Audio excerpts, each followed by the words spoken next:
Welcome to Suma Kiran 22 my YouTube channel. ಈ ಒಂದು ಕ್ಲಾಸಲ್ಲಿ ಏನು ಹೇಳ್ತಾ ಇದ್ದೀನಿ ಅಂದರೆ, ಒಂದು ಪ್ಲೇನ್ ಬ್ಲೌಸಿಗೆ ಯಾವ ಥರ ನಾವು ಗ್ರ್ಯಾಂಡ್ ಲುಕ್ ಕೊಡ್ಬೋದು ಅಂತ ತೋರಿಸ್ತಾ ಹೋಗ್ತೀನಿ. ಪ್ಲೀಸ್ ಫಸ್ಟ್ ಟೈಮ್ ನೋಡ್ತಿದ್ರೆ ಎಲ್ಲೂ ಕೂಡ ಸ್ಕಿಪ್ ಮಾಡ್ತೀರಾ, ಫುಲ್ ವೀಡಿಯೋಸ್ ನೋಡಿ. ಏನಕ್ಕೆ ಅಂತ ಹೇಳಿದ್ರೆ, ಸ್ಕಿಪ್ ಮಾಡಿದ್ರೆ ಗ್ರ್ಯಾಂಡ್ ಲುಕ್ ಯಾವ ಥರ ಕಾಣಿಸುತ್ತೆ ಅಂತ ಗೊತ್ತಾಗಲ್ಲ, ಹಾಗಾಗಿ ಹೇಳ್ತಾ ಇದ್ದೀನಿ, ಎಲ್ಲೂ ಕೂಡ ಸ್ಕಿಪ್ ಮಾಡಬೇಡಿ. ಈ ಒಂದು ಪ್ಲೇನ್ ಬ್ಲೌಸಿಗೆ ನಾನು ಚೈನ್ ಸ್ಟಿಚ್ನ ಯೂಸ್ ಮಾಡ್ತಾ ಇದ್ದೀನಿ.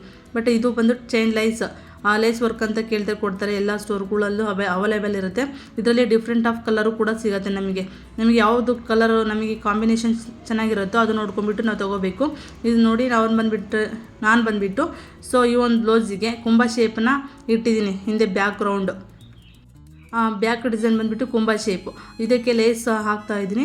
ಸೊ ಇದಕ್ಕೆ ಯಾಕಪ್ಪ ಲೇಸ್ ಹಾಕ್ತಾ ಇದ್ದೀನಿ ಅಂತ ಹೇಳಿದ್ರೆ, ಇದು ಸ್ಯಾರಿ ಕಾಂಬಿನೇಷನ್ಸ್ ಬಂದುಬಿಟ್ಟು ತುಂಬ ಸ್ಟೋನ್ ವರ್ಕ್ ಇದೆ, ಹಾಗಾಗಿ ಕೂಡ ಇದಕ್ಕೆ ಸ್ಟೋನ್ ವರ್ಕನ್ನೇ ನಾನು ಯೂಸ್ ಮಾಡ್ತಾ ಇದ್ದೀನಿ.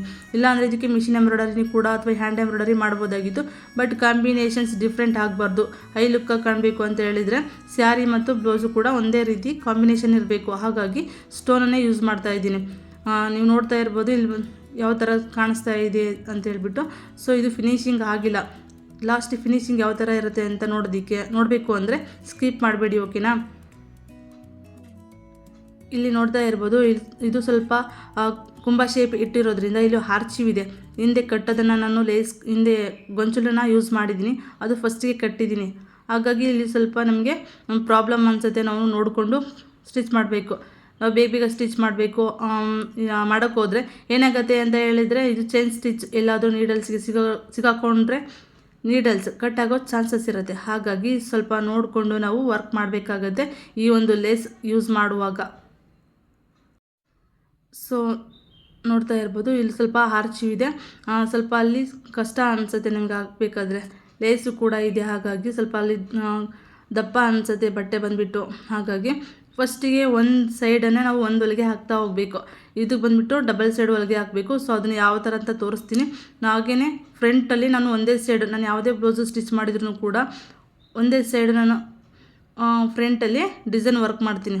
ರೈಟ್ ಸೈಡ್, ಇನ್ನೊಂದು ಸೈಡ್ ಬಂದು ಅದು ಅವಶ್ಯಕತೆ ಇಲ್ಲ, ಅಷ್ಟು ಲುಕ್ಕ ಕಾಣೋದಿಲ್ಲ. ಆ ಕಡೆ ಸೈಡ್ ಅವಶ್ಯಕತೆ ಇರೋದಿಲ್ಲ, ಹಾಗಾಗಿ ರೈಟ್ ಸೈಡ್ ಒಂದೇ ಸೈಡ್ ನಾನು ಫಿನಿಶಿಂಗ್ ಕೊಡ್ತೀನಿ. ಒಂದೇ ಸೈಡು ನಾನು ಡಿಸೈನ್ ಮಾಡ್ತೀನಿ, ಓಕೆ. ನೀವು ನೋಡ್ತಾ ಇರ್ಬೋದು, ಈಗ ಒಂದು ಸೈಡ್ ಆಯಿತು. ಒಂದು ಸೈಡ್ ಸ್ವಲ್ಪ ಕಷ್ಟ ಅನಿಸುತ್ತೆ, ಇನ್ನೊಂದು ಸೈಡು ಏನೂ ಅಷ್ಟು ಕಷ್ಟ ಅನಿಸಲ್ಲ ನನಗೆ. ಲೇಸ್ ವರ್ಕ್ ಹಾಕುವಾಗ, ಸ್ಟೋನ್ ವರ್ಕ್ ನಾವು ಸ್ಟಿಚ್ ಮಾಡುವಾಗ ಆ್ಯಸ್ ಇಟ್ ಈಸ್ ಸೇಮ್ ನಾವು ಒಳಗೆ ಯಾವ ಥರ ಹಾಕ್ಕೊಂಡು ಹೋಗ್ತೀವಿ ಆ ಥರ ಹಾಕ್ಕೊಂಡು ಹೋಗ್ಬೋದು. ಫಸ್ಟಿಗೆ ಸ್ವಲ್ಪ ನಾವು ಕೇರಾಗಿ ಮಾಡಬೇಕಾಗತ್ತೆ ಅಷ್ಟೇ. ಸೊ ನೋಡಿ, ಇವಾಗ ಈಸಿ ಅನಿಸ್ತಾ ಹೋಗುತ್ತೆ. ನೀವು ನೋಡ್ತಾ ಇರ್ಬೋದು, ಇದು ಬಂದುಬಿಟ್ಟು ಸೆಕೆಂಡ್ ಹೊಲಿಗೆ ಹಾಕೋದ್ರಿಂದ ನಮಗೆ ಬ್ಲೌಸು ತುಂಬ ಸಿಫ್ಟಿಯಾಗಿ ಕೂರುತ್ತೆ. ಹಾಗೆ ಮೇಲೆ ಕೆಳಗೆ ಏರುಪೇರು ಆಗಲ್ಲ.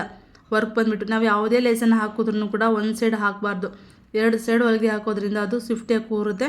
ಹಾಗೆ ಕೂಡ ತುಂಬ ಚೆನ್ನಾಗಿ ಕಾಣಿಸ್ತಾ ಹೋಗುತ್ತೆ. ಸೊ ನೋಡ್ತಾ ಇರ್ಬೋದು, ಹೈ ಲುಕ್ಕಾಗಿ ಯಾವ ಥರ ಕಾಣಿಸ್ತಾ ಹೋಗುತ್ತೆ ಅಂತ ನಿಮಗೆ ನೆಕ್ಸ್ಟ್ ಗೊತ್ತಾಗುತ್ತೆ. ಯಾರೆಲ್ಲ ಫಸ್ಟ್ ಆಫ್ ನೋಡ್ತೀರ ಪ್ಲೀಸ್ ಸಬ್ ಮಾಡ್ಕೊಂಡು ನೋಡಿ. ನೆಕ್ಸ್ಟ್ ಕ್ಲಾಸಲ್ಲಿ ನಾನು ಸ್ಲೀವ್ನ ಯಾವ ಥರ ಸ್ಟಿಚ್ ಮಾಡ್ತಾರೆ, ಯಾವ ಥರ ಜಾಯಿಂಟ್ ಮಾಡ್ತಾರೆ ಅಂತ ಹೇಳ್ಬಿಟ್ಟು ಹೇಳ್ತಾ ಹೋಗ್ತೀನಿ. ಹಾಗಾಗಿ ಎಲ್ಲೂ ಕೂಡ ಸ್ಕಿಪ್ ಮಾಡಬೇಡಿ. So okay,